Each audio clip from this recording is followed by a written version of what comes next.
Phillip, thanks for coming on the show, man. Appreciate it. Oh man, super excited, Dan. Love, Yeah. So love what you guys are doing out there too. Thank you. I think there are a lot of agencies right now that could be doing business development better. Yeah. And love what you guys are putting out over there. So yeah, let's jump in. Talk about for sure. And I was going to say the same to you. And it's just so refreshing to see an agency actually marketing itself well, which you guys seem to be doing, especially when I go on your site. You're putting a stake in the ground, you're picking a fight. Which such few agencies do, that we like the biggest thing we hear from our audience. I love a good fight. Yeah, exactly. And it works. And one of the biggest things we hear from our audience is the classic cobbler's children problem, right? Where we're really good at marketing our clients. We don't market ourselves really well. So I guess to start out with, would you mind taking us through your journey a little bit? Yeah. How you came to founding the agency and how that played out? Yeah, it's quite the unique journey, right? So it, maybe not everybody else knows it. I actually did not do any corporate. I'm 46 years old, and the first time I ever did corporate marketing was in 2016.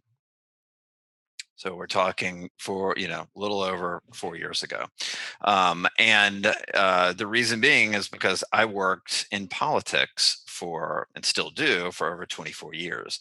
I ran political campaigns, worked on 8 presidential campaigns, 3 winning presidential campaigns.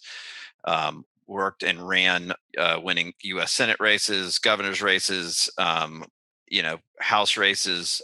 All in all, I have to add up my numbers now. Before the election, we were at 1,200. I had been a part of 1,283 election wins since 1997 or 98, and but we just had 100 and.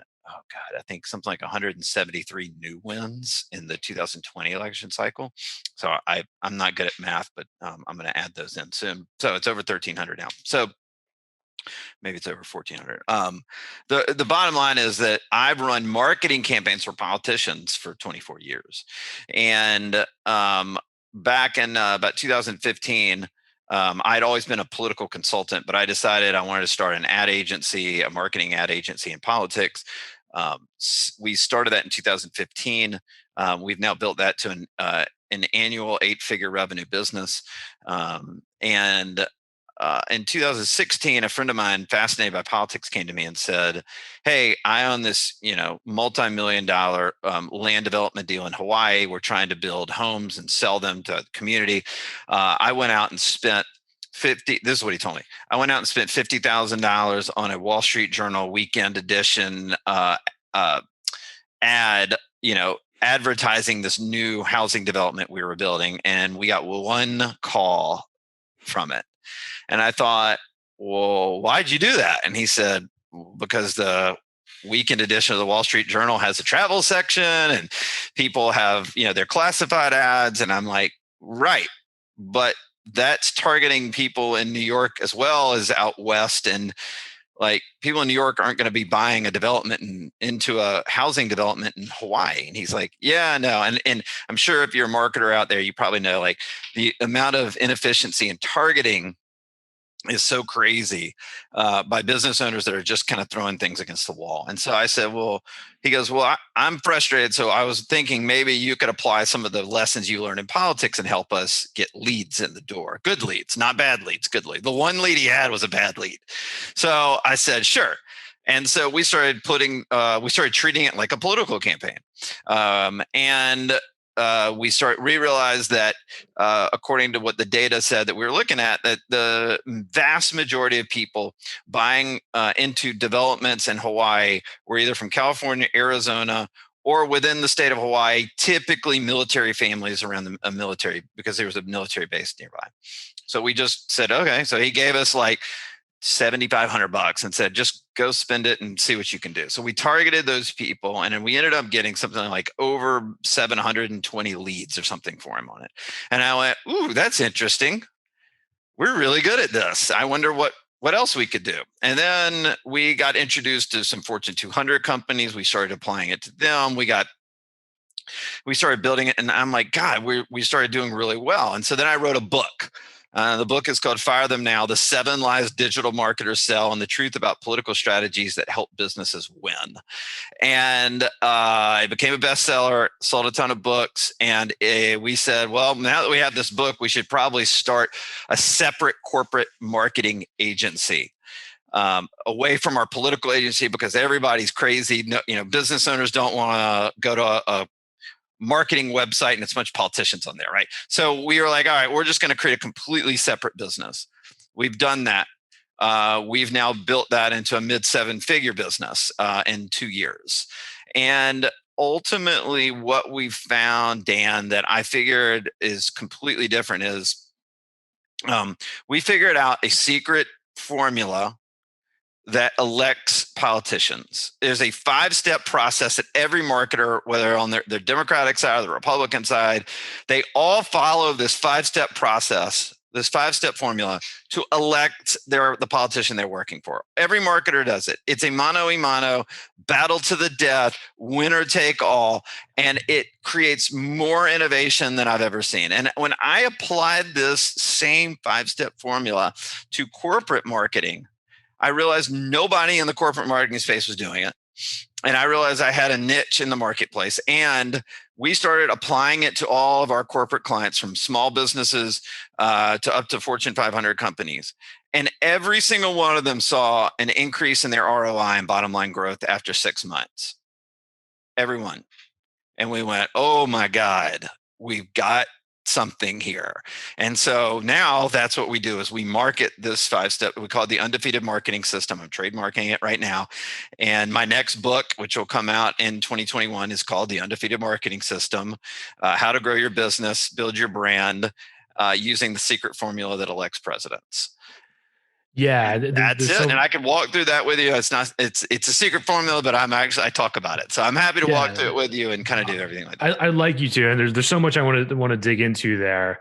I guess the first thing is, why do you think that there's so much waste and glut in the agency space? Because what I wonder is that, has that historically been the feature, not the bug, not just on the agency side, but the brand side too, where you have a situation where instead of outcomes, it's more about being able to tell nice stories to other executives and shareholders and that sort of thing. I guess, would you agree or disagree with that? And why do you think that's, and if so, why do you think that's been the case? Yeah, I'll give you one downside on the sort of the client side, where the clients make mistakes, the business owners make mistakes. And then I'm going to give you one massive part on the marketer side that most marketers, 99% of marketers get wrong. And again, I wrote about the marketing side in Fire Them Now, the book. And it's the number one lie that I believe marketers do. So here it is. And then I'll give you the business part. The marketer the marketing agencies almost always ask for long-term contracts. They ask you to sign a 3, 6, 12-month contract. I in politics, in my marketing agency in politics, and since 1996, I have never, ever had a contract with any client or candidate that it was not month to month, because I have to put the candidate's needs above my own. And the candidate can get rid of me at any time. Now, what that does for the mindset of me and the marketer is, oh shit, our ass is on the line every month. We better produce for the client first.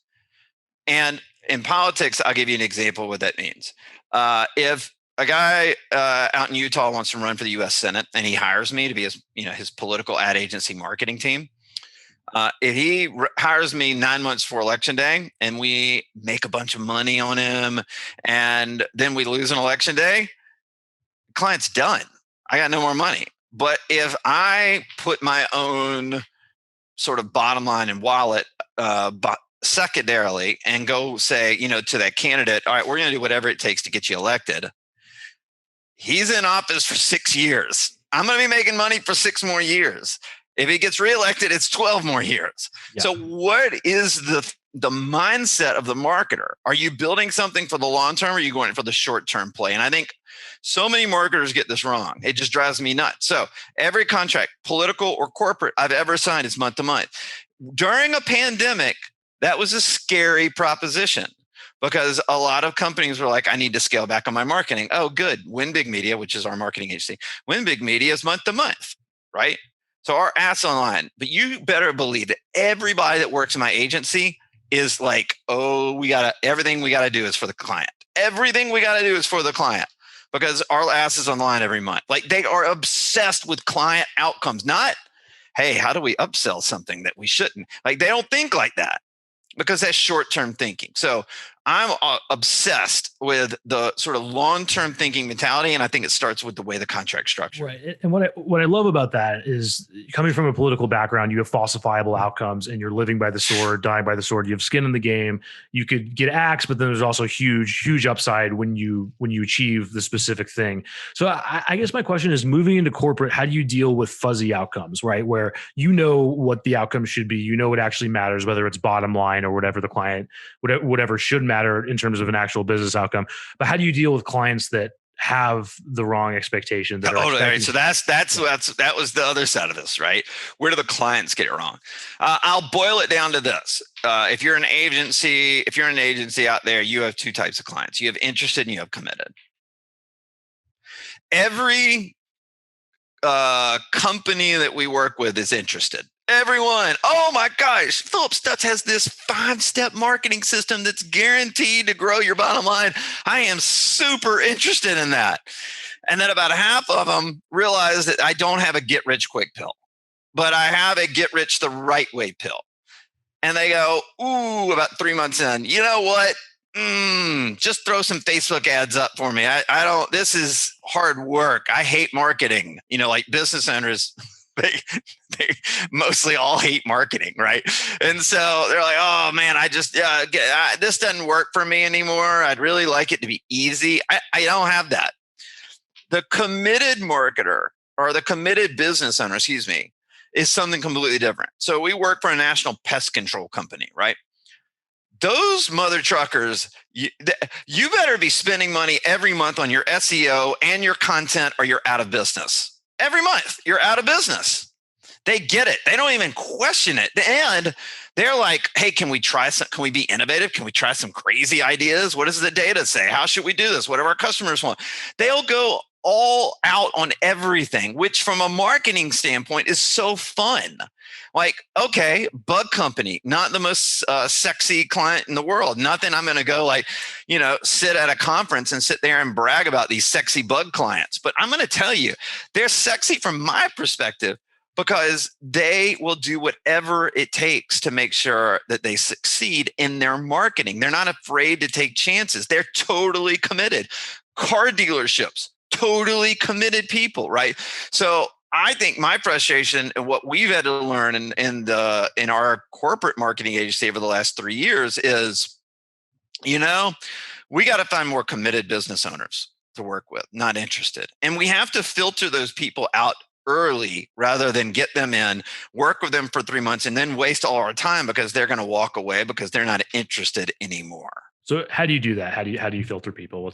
How's that process taking shape? We're pretty brutally honest up front. We lay it all out, and we tell them we need to know whether you're interested or committed. This is not an easy process. It is not a short process. Anybody that's we worked. Oh, this is a great one. We worked for this e-commerce company, and this is a couple of years ago, and we hadn't quite figured out this sort of interested, committed thing, and. After about 6 months, we started turning their corner like big time, right? But they were still pissed. And I'm like, why are you pissed at us? And they said, well, you didn't reach your outcomes. And I'm like, what outcomes? You had told us what your outcomes are for your marketing. And they go, oh, we've created this spreadsheet and we hired you. We just never sent it to you. And I said, oh, send it to me. They sent it to me. They wanted to spend something like $30,000 a month. And they wanted to have a $3 million return on investment. Yeah. And I said, well, where did you get these numbers from? And they said, well, we just made them up.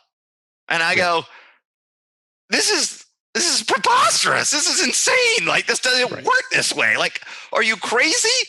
And they go, yeah, well, that's what we want. And I go, hold on. We mismanaged those expectations. Ultimately, it was my fault because I should have, at the very beginning, understood where they stood. And then if they said, we want, 100x return on our investment in the first 2 months of spending dollars, like, I had to show them proof of how stupid that was. But that's on me for not digging hard enough early in the process to understand what they wanted, what their outcome is, and what their expectation was. I just figured, run my system. It always works. And it does, but it didn't meet their expectations. So we had to change. Yeah. That so much comes down to that, and it takes a long time to get right and to build a process that nips that stuff in the bud.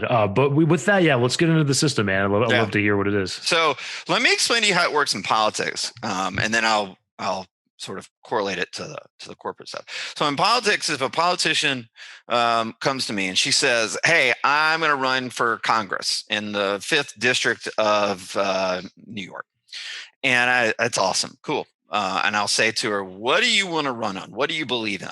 What are the policy positions you want to base your campaign on? Inevitably, the egotistical politician gives me like 20 things, right? Like, I'm for the environment. I'm for abortion, or I want higher taxes. I want lower taxes. I want universal health care. I want private care health care, whatever. It's like all over the map, right? And I go, awesome. What we're going to do now is spend a little money and find out what the voters want. And we go out and, it's very in vogue to talk about polling right now after the election. That's all media generated bullshit. The polling that we do in politics is not about who's winning, who's losing, the horse race. Our polling is based on what the voters really care about, what's moving the voters, and how we understand the voters better. So we call them benchmark surveys.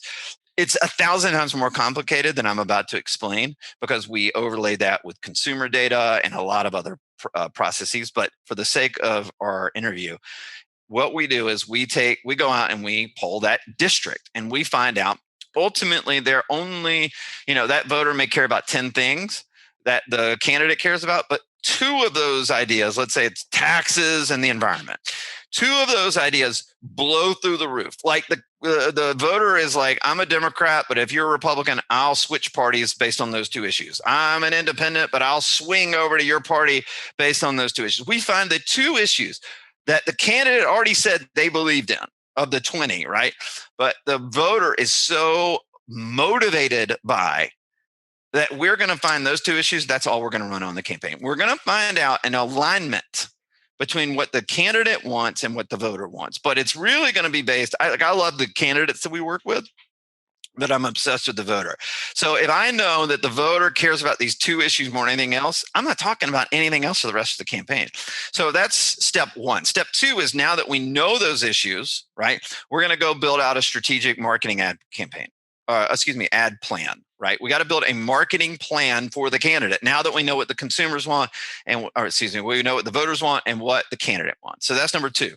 Number 3 is, now that we know the data, now that we have a plan, we're going to go build the brand. Brand is not first. It's never first for me. I need to know what the voters think first.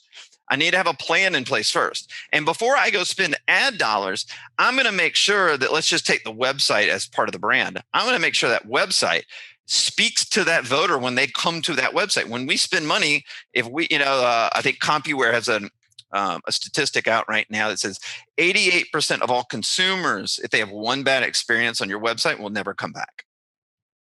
Right? A lot of that is, it's not mobile compatible. As marketers, we all know that, right? But it's like, if you have a junky website, or if the message doesn't resonate with the voter or the consumer, they're gone forever. So I'm going to get the brand right third. And fourth, I'm going to do what everybody does in marketing today. I just make it the 4th step of what we do, which is I'm going to go do low cost testing on those 2 messages. But I'm going to test it 1,000 different ways. So we're going to test those 2 messages many different ways. In politics, in 2016, on the presidential campaign, Donald Trump's campaign would test one ad on Facebook 162 ways. Ultimately, they would find one no, about 5 to 8 ads that blew through the roof. They didn't know why. They knew the messaging would work, but it would be a different color scheme, a different picture. It'd be a woman picture, it'd be a man picture. It would be different fonts if it was graphics, right? It would be whatever. But they would test 162 ways, one message. Think about that. That's insane, right? And then they would say, now that we know what's going to work, now we can invest real marketing dollars. So for us, that's step 5. All right, we're going to now launch the marketing campaign. And really, that's, as a marketer, that's really, for me, that's really step 1 is step 5, because there's so many more formulas and ways to work once you launch the campaign. How do you optimize? How do you get people into retargeting pools? How are you remarketing to them? All that stuff. But that's the 5 steps. In business, it works like this. On marketing, corporate marketing, I was so fundamentally shaken by the fact that very few corporate marketers are utilizing real psychological data, not Google Analytics, but real data to understand the consumer, that I went, man, there's a niche in the marketplace that I can own. So I went out and created a partnership with the largest data collection, analytics, and AI company in America. We have in our database 200 million plus American consumers, 550 million plus connected devices, and we're tracking 10 billion with a B, 10 billion online purchasing decisions every day, and 1 trillion searches every day. And what I'm able to do is overlay a customer base or a client base, B2B, B2C, overlay those people into my database, find their IP address, track their movements online, and then create a 50 to 75 page psychological profile of how you need to message your ads, the platforms they're on in a chronological order, because we're tracking what they do, not what they say. And we can literally tell you the reason they make purchasing decisions. Is it based on quality, price, friction, the transaction? Like, do they want it to be made easy for them? Whatever it is, like, we can tell you 1,000 things. My point is, why am I going to go spend the money at my client unless I understand what their customer or their clients, their B2B clients really want? Can I give you one example of what I mean? Yeah. Sounds good. I'll make it quick and then you can jump in. Sure. But that's our step 1, is that data, right? We work for a $1 billion title company. They're in the B2B world, and their target market are real estate agents. So they gave us their real estate agent business development file. Okay. We overlaid that online, track these people's movements. We can go 3 months in the past and 1 month in the future. And we found that there were 3 big competitors this company had 3 big competitors, and they're trying to get an edge on their 3 big competitors with these real estate agents. And what we found in the data was 72% of the real estate agents that are in their database owned dogs. Now, does that have anything to do with anything you think I was about to say? No. But now we have now that we're in stage 3 with them. Actually, we're in stage 4, but when stage 3, we rebranded them. Everybody that had a dog in the office now has a profile of their dog on the company. Their sales teams, we helped retrain their sales teams to always talk about dogs to the real estate agents. We're producing video content that we're testing right now of dogs in our ads, about how this is, funny slogans, all this stuff. But everything is about, hey, we trust dog owners like we trust, title company. Like, everything is revolved around that. Do you see what I'm saying? Yeah. And what I love about that is it segues with a lot of the stuff we're doing on the B2B front, where, for example, instead of just beating down doors to get people to talk to our clients by looking at case studies or whatever, it's finding out, okay, what C-level people might have gone to the same college as our client. And right. Starting there, or worked in a former job, or whatever it might be. So I love that we're seeing the same things, and that things seem to be heading towards personalization and just, based on what we all have more access to with this sort of data. I guess one question is, one thing that I think is maybe a little bit different, maybe the same between politics and business, is how do you deal with like these emergent properties, which is a fancy way of saying, the sort of classic, if you'd asked, car owners 5 years before the car what they wanted, they would have said a faster horse. Like, how do you deal with new things and consumers not knowing what they want yet in those situations? It's a really good question. I'm not, that's not really how I focus my model. My model is focused on the here and now. So Yep. for us, the reason people purchased cars a year ago is vastly different than why they buy them now. A year ago, I call it the want versus need society change in society. A year ago, people wanted things. They wanted a nicer car. They wanted to take vacations. They wanted more jewelry, all that stuff. They wanted things, right? People buying cars now are like, well, like in cities, here's what we're finding. Man, you just mentioned this before we got on. This may even apply to you. People are like, hold on, I don't want to go on a bus or a train and be exposed to COVID. I feel safer in my car. And when I and what we're telling the car dealerships we work with is, you need to have a plan that shows people that they can save money or basically spend the exact amount by doing a car payment plan versus taking public transportation. And that the difference now is that you're safer because you're by yourself in your car rather than being exposed to people coughing on a train. And so people are only buying right now based on need, not want. So they're like, well, is this car safe? If I get a car, I need to be able to afford it because I don't want to be on a bus anymore or a train or any public transportation. We're seeing this, like people don't even want to take Uber because they're like 30 people have already driven in this Uber today. Like, I don't want to get in that car. I just want my own car and so I can go places right now. There's not as much traffic as there used to be. That's why one of the reasons I took public transportation.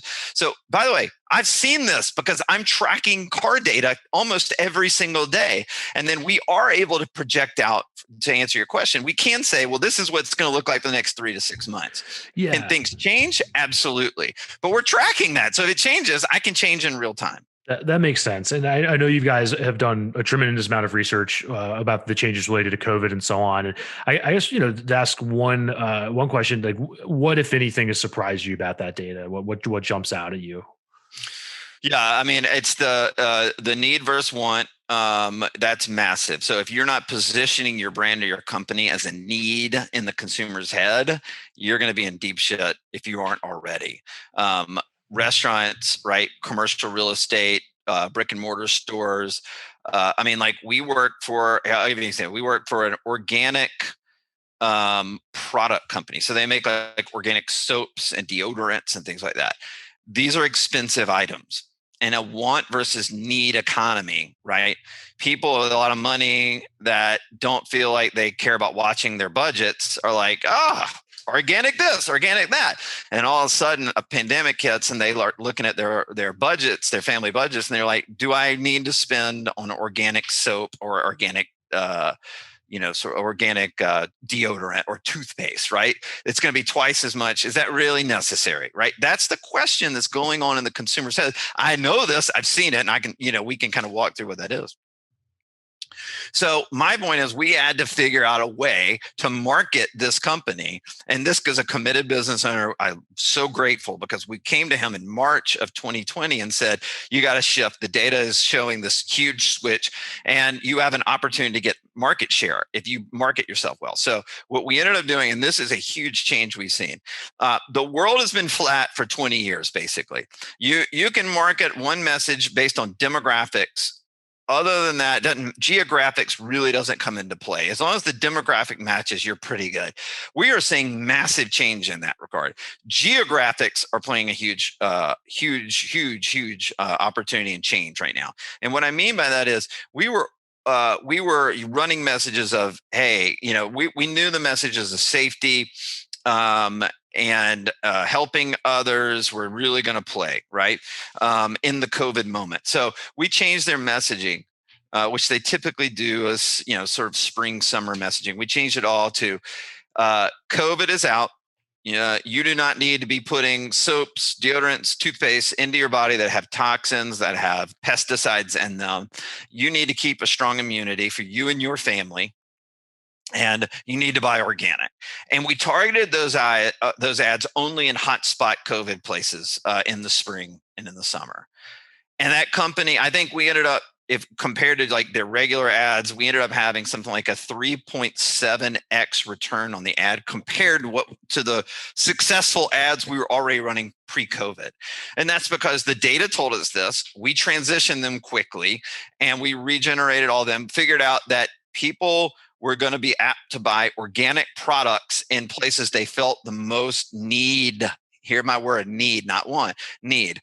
New York City was our biggest marketplace for this company. It had the biggest, or I think we had like an 8.8 ROI, X ROI on it compared to what we were running before COVID. So my point is, and this goes back to your bigger point, Dan, during the pandemic, we went to our partner, our data partner, and we said, something's massively changing. We need to get a hold of this on our clients. We were going to then charge our client. This is like in March of 2020. We're going to charge our clients for this new data. But because we're on a month-to-month contract, we went, well, hold on. They may say, we don't want to pay that right now. So I said, let's just give it to them for free. And then we gave it to them for free and we readjusted everybody. And I can go into any kind of stories you want, how we readjusted and how they ended up growing their bottom line. But then we said, you know what?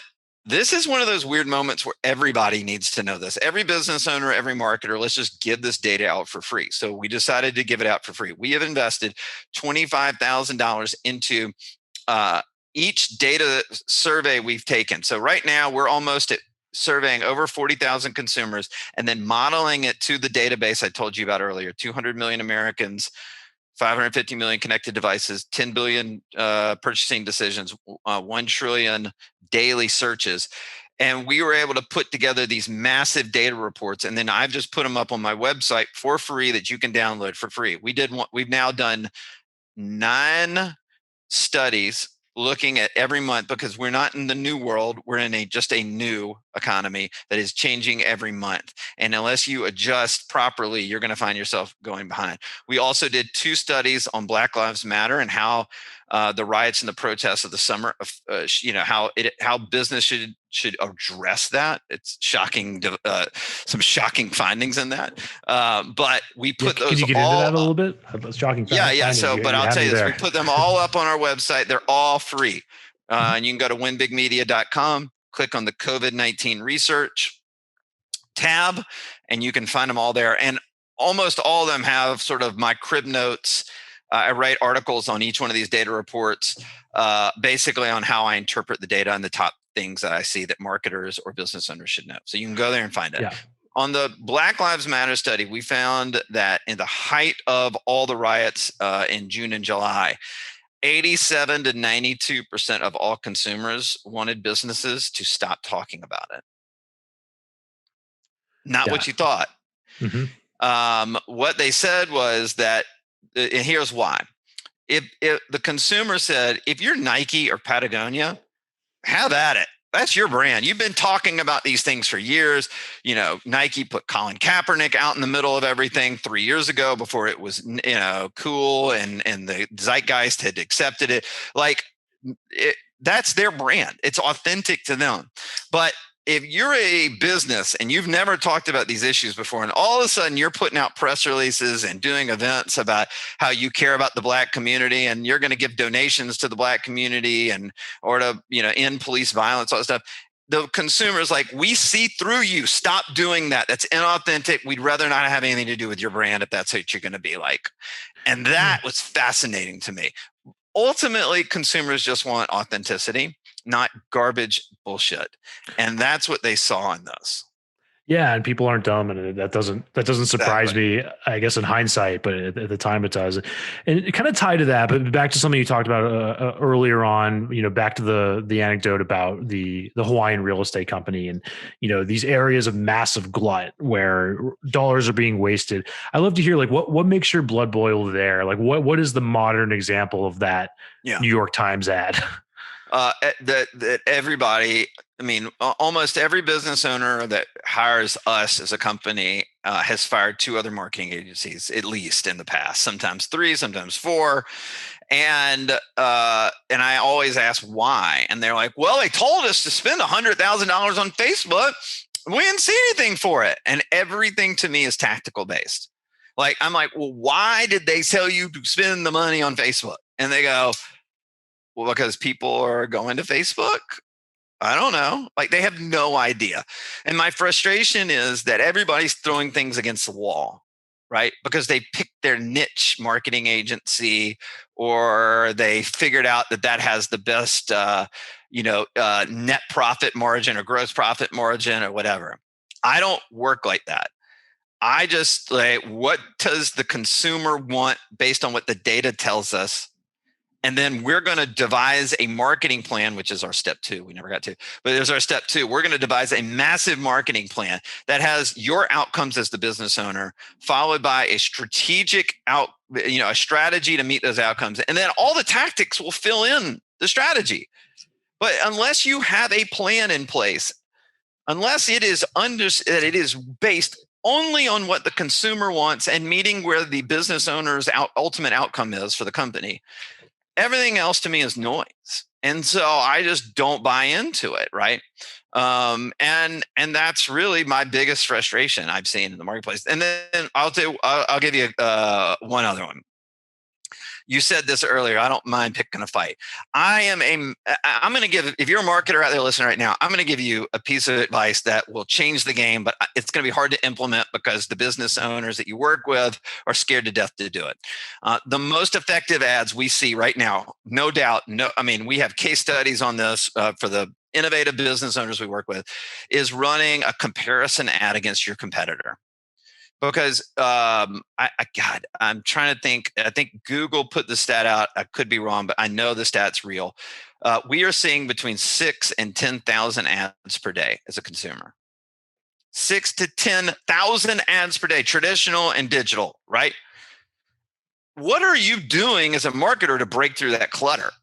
Like, you got to figure out ways to break through the clutter. What I am, because I come from politics, I understand the art of the negative ad. I love the negative ad in politics, right? But let me get clear on this. In the corporate world, I am not trying to take a sledgehammer to my competition. That would be stupid. What I'm trying to do is figure out a way that I can make a distinguishable comparison that doesn't offend the consumer. For example, we work with a mid eight-figure supplement company.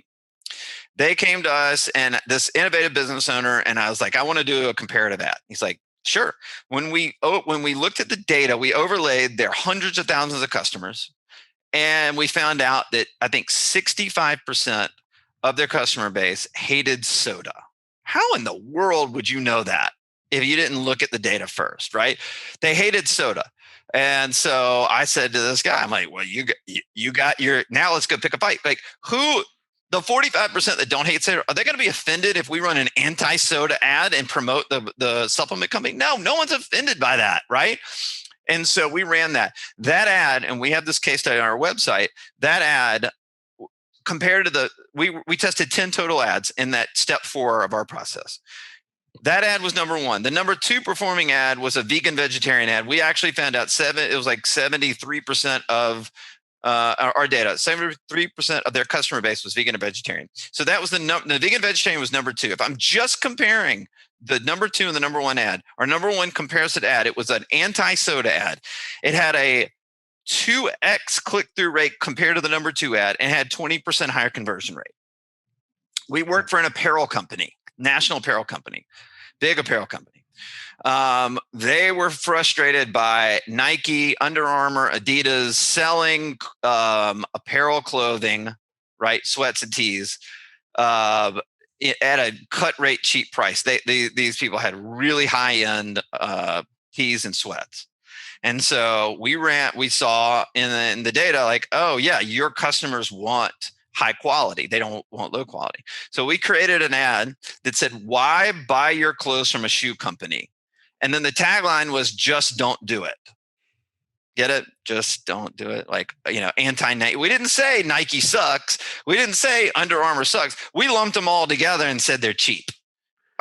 Dan, are you offended by that message? Would anybody really be offended by that message? That ad was the number 1 performing ad we ever ran for them with men. Number 1. That makes sense, and everything's grounded in falsifiable data, which I think is the important thing. There's no Right. getting around it. And what I love about the way you're approaching this is it's such a counterpoint to what we tend to encounter so much with in the agency space, which is the trend away from the agency of record of old, right? Where you have the strategic powerhouse that's then recruiting small specialist agencies. And I think you make it seems to me, and correct me if I'm wrong, that you're making a pretty good argument of going back to that model, right? Where, because right now, we've interviewed marketing leaders. We had somebody from Polaris, which is it's publicly traded but small company. They're managing literally 50 agencies, because they want the optionality. They want to be able to bounce around between them, test things.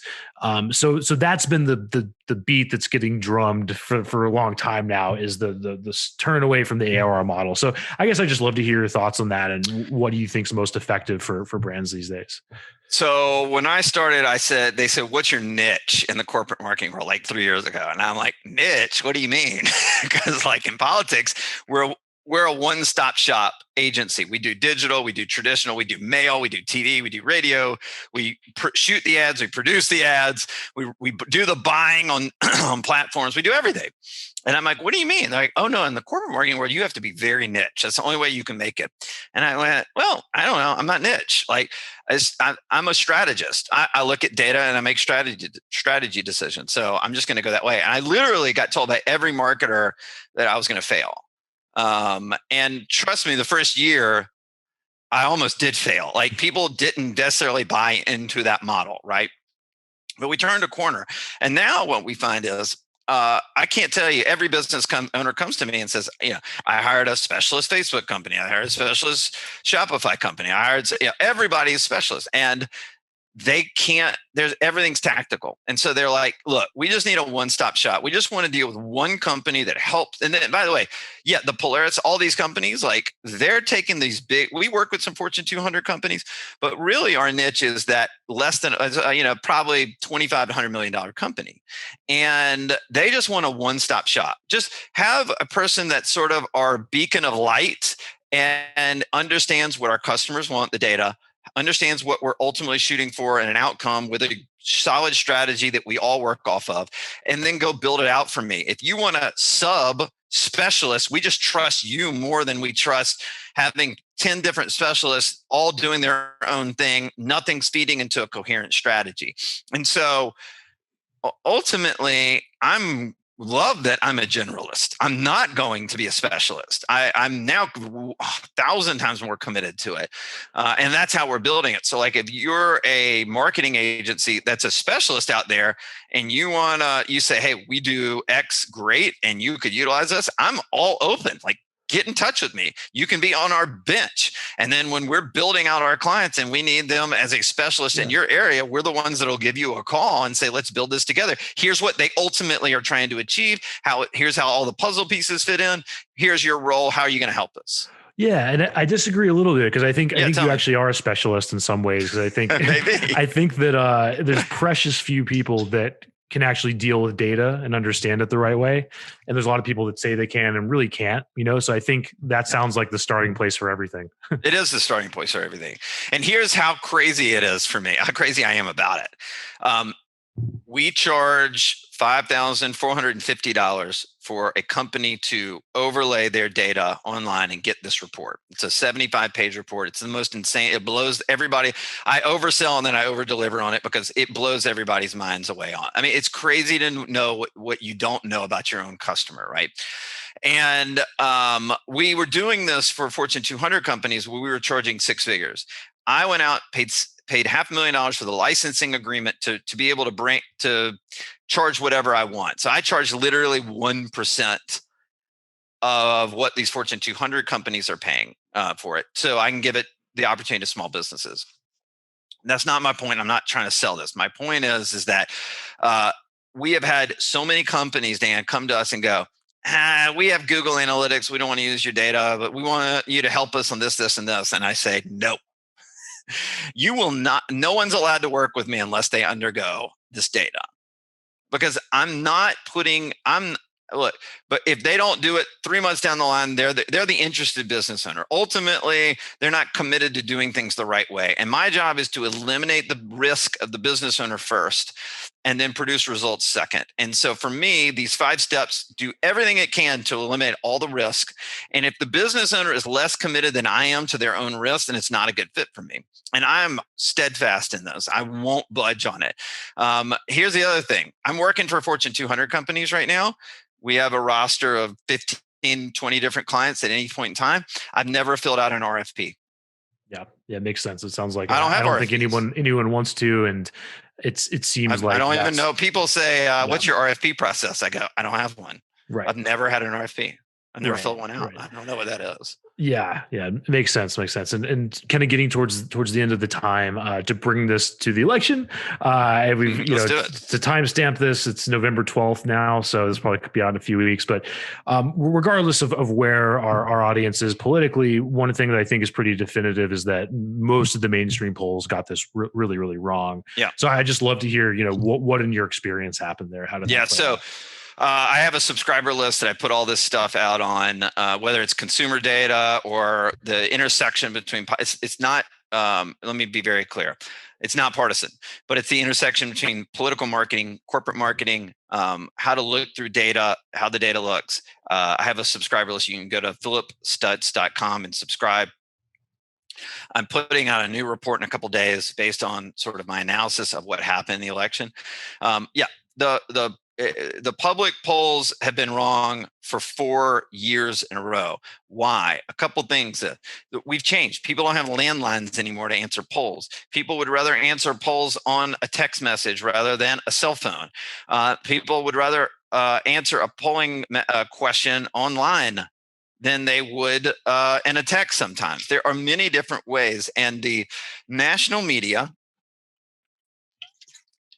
and the learning institutions that are conducting public polls that showed up in 538, showed up in Real Clear Politics, are not accounting for this properly. The other thing is this: we live in a cancel culture world right now, and Trump voters did not want to tell anybody on a poll or publicly that they were voting for Trump. We call this the shy Trump voter. We predicted it before the election. In my analysis, pre-election analysis, I said it was between 2 and 5% of the electorate. What we found out post-election, that it represented 4% of the electorate. 4% of people refused to say who they were going to vote for, but they plan to vote for Trump because they didn't want to be canceled, and they didn't trust some pollster texting them or calling them on a phone. They thought that they would be exposed, and canceled somehow, or lose their job, because that's happened. So there was this built-in inherent undervote for Trump that the public polling wasn't taking into account. And the reason they weren't taking into account, they knew it existed. But they had a narrative. They were making a ton of money at CNN, at Fox, at MSNBC, at the New York Times, at the Washington Post. They were making a ton of money by saying Biden was ahead. And I'm going to lay this out. The Washington or the New York Times, I got to think about it. It's the Washington Post and New York Times had Joe Biden winning Wisconsin the weekend before the election by 17 points. He won it by 20,000 votes. It was less than 0.04 of 1%. They Monmouth had a poll that had Joe Biden winning Ohio by 4 points. Trump won that state by 8.2 points. Florida, I've got a ton. CNBC had, Trump losing Florida by 2 points or 4 points going into the election day. CNBC, right? Trump won that state by 4 points. Like on and on. Almost every single day, every single public poll was wrong going into the election. Almost all. The only one that got it right was the Des Moines Register had Trump winning Iowa. It was the first time any poll had Trump winning Iowa in a couple of months or a couple of weeks. Going into the election. And the point is that the shy Trump voter existed. 72 million people, basically half the country voted for Trump, half the country, 77 million at this point voted for Biden, but we're talking 5 million out of 160 million people. Like that's 2.5%, or that's about 3%, right? That's the difference between this whole thing. We're basically a very divided and evenly divided country. And what the voters said on election day is, we want to stop the chaos of Trump. But they barely said that, barely, right? And they also said, we're going to make sure, like, Republicans outperformed in the U.S. Senate races. And it was predicted how the Republicans would lose 15 House seats. They're going to gain 12 House seats. That's a 27 House seat difference between the predictions by the official prognosticators of the experts. The Republicans are going to pick up seats in the state legislatures. They're going to pick up. They picked up one governor's race, so now they have 27, a majority of 27 governorships in the country. They picked up races everywhere, and the reason being is that voters said, we don't believe in cancel culture, we don't believe in riots, but we don't think Trump is the right person. So we're going to put in the wise old sage of Biden, but we're going to have the Republicans balance this thing and make sure. So the crazy synopsis of this whole election is the middle won. The extremes were the loudest, but the middle won. Balance won. And I think that's maybe a good thing. The balance, like we've all said, where's the middle in this whole thing? Well, guess what? The middle doesn't speak up until their only voice they have is their vote, and they voted, and the middle won. Yeah, and it's super interesting, and I think we could probably do a whole nother episode on preference falsification, because that's a huge topic. One last thing, this will blow your mind. All right, in 2016, Trump won Pennsylvania, Michigan, and Wisconsin by a total of about 77,000 votes total. Right, 77,000 votes total. Right, 34 of those voters switched their vote to Hillary. She's the president. Think about that. That's how close. Now we're talking about at that time it was 140 million votes, 137 million votes in 2016. 37,000 people in 3 states switched their votes. Total, Hillary would be the president. Okay, switch that over to 2020. Between Pennsylvania, Georgia, and Arizona, it's around 74,000 total votes. If 34,000 or 33,000 of those voters had switched on election day to Trump, Trump would have won re-election. Out of 157 million total voters, 33,000 flips in 3 states would have changed the outcome. That's how divided we are. That's how close this is. And that's how insane, like I'm so like crazily excited right now just by looking at the data and the numbers, right? So anyway, I'll leave you on that. Yeah. And hopefully, a lot more of the media, landscape will get better at predicting, but I'm not optimistic about it. So no, there are a couple of ones that are innovating, and I write them out. There's a Silicon Valley company called Invisibly, and there are a couple of Republican polling firms that nailed everything. Susquehanna. They're a public polling firm, but the Trafalgar Group was a private Republican polling group. They put out their polls publicly. They were almost all right. And you just have to say who's being innovative in this moment. And the traditional media companies are not doing it. And frankly, I'll say this is going to leave this thing on a very controversial note, but who cares? Had all the public polls be done by Republican media outlets, and they all said Trump was going to win by massive margins. The liberal media would have said that was voter suppression and racism. So when the left-wing media does it, what is it? It is voter suppression. It's just a different. It's not talked about anymore because it's like, oh, we got it wrong. Okay, move on. Time to move on. And regardless of your politics, it's totally screwed up, and it absolutely suppresses votes when you do things like this, and that's the problem. Yeah, I think that's a good controversial note to end on, and right in line with how we started and with picking fights. So it's perfect. Phillip, how can people get in touch with you and follow what you're up to these days? Yeah. Like I said, I have a exclusive subscriber list where I look at data, trends, analytics, and help provide marketers and business owners sort of tips and keys that they need to be paying attention to. And that you can go to phillipstutts.com. I'm sure Daniel put that in your show notes. And if you want to look at all of our exclusive data that we've paid $200,000 invested in to give away for free, you can go to winbigmedia.com, click on the COVID-19 Consumer Research tab, and you'll get all our monthly studies, the Black Lives Matter studies. You can click on them. They're all free, and you can read my synopsis of those studies as well. Awesome, Phillip. Thank you so much for your time. Appreciate it. Yeah, man. See ya.